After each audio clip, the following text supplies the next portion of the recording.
हुजूर ने फरमाया तेरी नमाज नहीं हुई, दोबारा पढ़।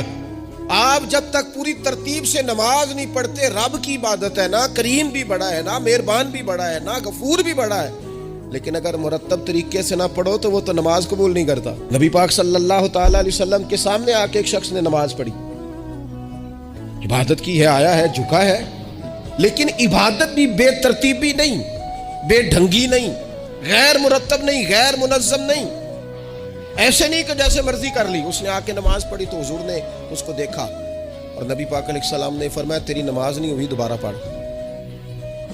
उसने दोबारा पढ़ी। यहाँ तो लोग नाराज हो जाते हैं। एक दफ़ा तालिब इल्मी की बात है, मैं एक जगह नमाज के लिए वज़ू कर रहा था तो एक साहब ने वज़ू किया, बड़ी जल्दी में आए और जल्दी में वज़ू किया तो उनका एक टखना खुश्क रह गया।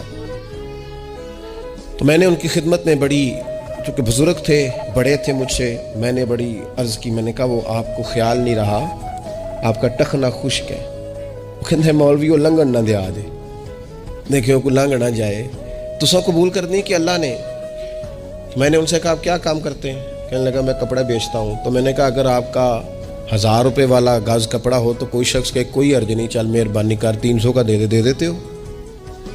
कहने लगा नहीं जी, तरतीब से ही बात चलेगी। तो मैंने कहा ये भी ज़रा तरतीब से ही चलेगी। अल्लाह ने कहा है कि इस तरह करके पढ़ो तो फिर मैं कबूल करूँगा। तो अगर वो रास्ता ही आपने इख्तियार नहीं किया, नबी पाक अलैहिस्सलाम के सामने उसने नमाज पढ़ी, हुजूर के सामने। नबी पाक रहमतल लिल आलमीन है ना, हुजूर से ज़्यादा को प्यार करने वाला तो नहीं ना।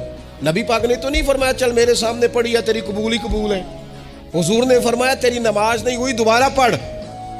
उसने दोबारा पढ़ी।